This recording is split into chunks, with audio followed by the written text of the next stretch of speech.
नमस्कार दोस्तों, कैसे हैं आप सब। आप सभी के लिए यूपीपीएससी के द्वारा आरओ एआरओ का एग्जाम कराया जा रहा है। आप सभी को जैसा कि पता है, इसके लिए सबसे अच्छा बुक माना जाता है घटना चक्र की। दोस्तों, यह घटना चक्र हर एग्जाम के लिए इंपॉर्टेंट है। पीसीएस, यूपीपीसीएस, किसी भी state PCS, UPSC, RO ARO, हर एग्जाम के लिए। तो दोस्तों, हमारा एक छोटा सा कोशिश है कि आरओ एआरओ एग्जाम के लिए आप सभी के लिए घटना चक्र का इंपॉर्टेंट से इंपॉर्टेंट क्वेश्चन लाया जाए। तो दोस्तों, इसी सिलसिले में ये छोटा सा सीरीज आप सभी के लिए। दोस्तों, इस वीडियो को जरूर अपने दोस्तों के साथ शेयर करना और खुद भी इसका लाभ उठाना। जय हिंद। स्वागत है आप सभी का नालंदा यूनिवर्स 77 पर। कैसे हैं आप सब। आज मैं बात करने वाला हूं इंडियन पॉलिटी यानी कि भारतीय संविधान, भारतीय राज्य व्यवस्था के बारे में।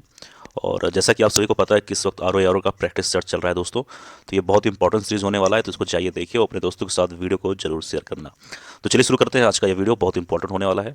तो आज का वीडियो का पहला सवाल है कि निम्नलिखित में से कौन एक संवैधानिक संस्था निकाय नहीं है। यहाँ पूछा गया है संवैधानिक जो है संस्था नहीं है, ठीक है, या फिर निकाय नहीं है, नहीं पूछा गया है। तो इसका मतलब एक उत्तर होगा जो नहीं है, और तीन कहीं ना कहीं तो होंगे ही भाई।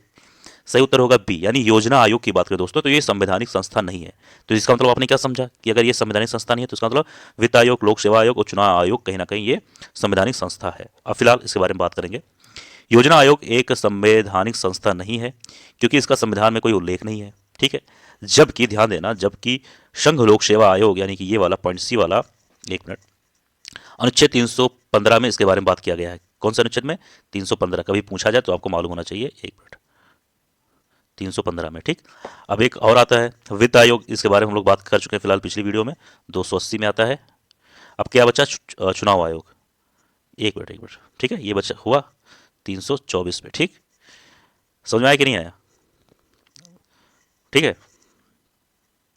एक और जान लीजिए,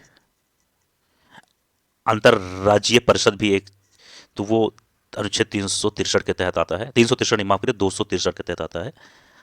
क्या है? अंतरराज्यीय परिषद 263 के तहत आता है, वो भी एक संवैधानिक संस्था है। तो आपको मालूम हो चुका है ना कौन सा संवैधानिक है, कौन सा नहीं है, और कौन से अनुच्छेद के अंदर आता है। अब बात करेंगे अगले प्रश्न पर। इंपॉर्टेंट सवाल है अगला, है कि योजना आयोग का अध्यक्ष कौन होता है। अच्छा सवाल है। सही उत्तर होगा ऑप्शन नंबर बी, यानी प्रधानमंत्री। ध्यान देना मेरी हर बात को। भारत में नियोजना भारत में माफ करिए नियोजन होगा। भारत में नियोजन को प्रभावशाली बनाने के लिए केंद्रीय मंत्रिमंडल के संकल्प द्वारा 15 मार्च 1950 को योजना आयोग का गठन किया गया। अगर पूछा जाए योजना आयोग का गठन कब किया गया, तो अभी मैंने बताया 15 मार्च 1950 को। अब आगे सुनना। प्रधानमंत्री योजना आयोग का पदेन अध्यक्ष होता था। अतः योजना आयोग के प्रथम अध्यक्ष उस समय के तत्कालीन प्रधानमंत्री जवाहरलाल नेहरू जी थे। लेकिन अब योजना आयोग जो है दोस्तों, इसके स्थान पर 1 जनवरी 2015 को इसको चेंज कर अब कर दिया गया नीति आयोग, जो आप लोग जानते हैं। इसको स्थापित कर दिया गया। कब कर दिया गया?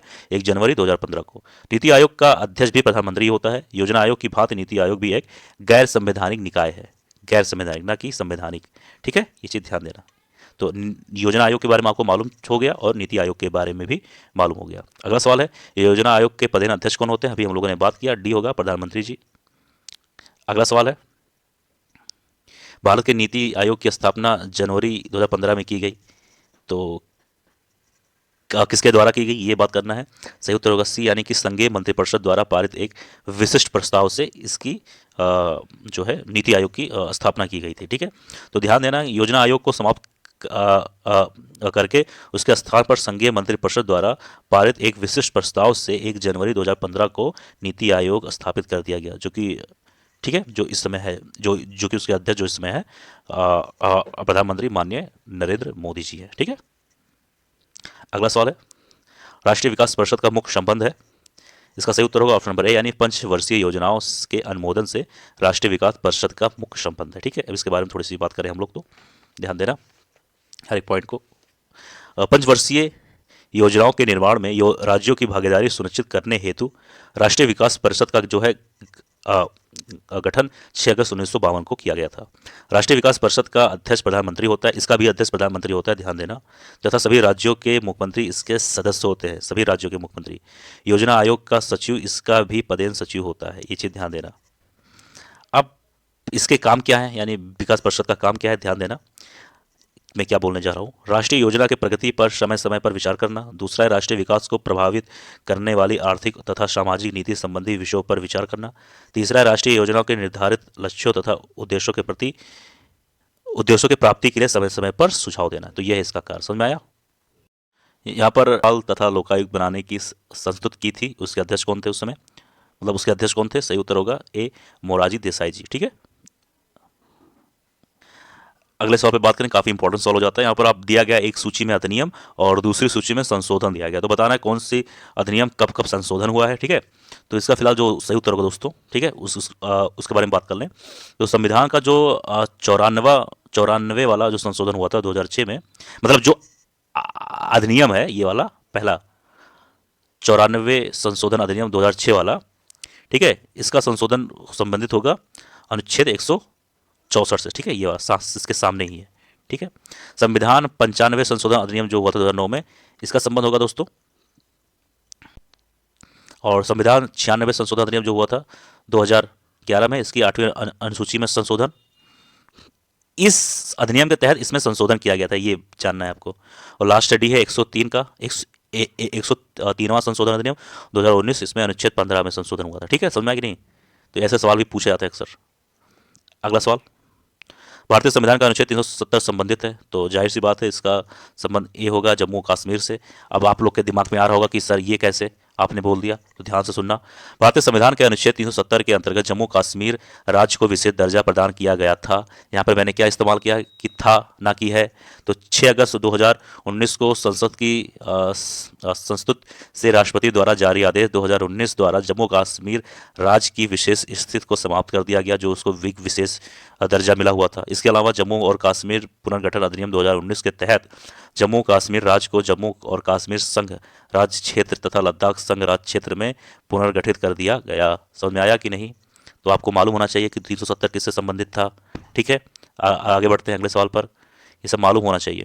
अगला सवाल है, किसी राज्य लोक सेवा आयोग के कार्यों को निम्नलिखित में से किस एक के अनुमोदन से संघ लोक सेवा आयोग को सौंपा जा सकता है? तो इसका सही उत्तर होगा ऑप्शन नंबर डी, यानी कि भारत के राष्ट्रपति। एक मिनट रुक जाइए, डी होगा भारत के राष्ट्रपति। यानी कि बात करें तो संविधान का जो अनुच्छेद 315 उसका खंड 4 जो है, उसके तहत राज्यपाल की सिफारिश पर राष्ट्रपति के अनुमोदन से किसी राज्य लोक सेवा आयोग के कार्यों को संघ लोक सेवा आयोग को सौंपा जा सकता है। समझ में आया कि नहीं आया?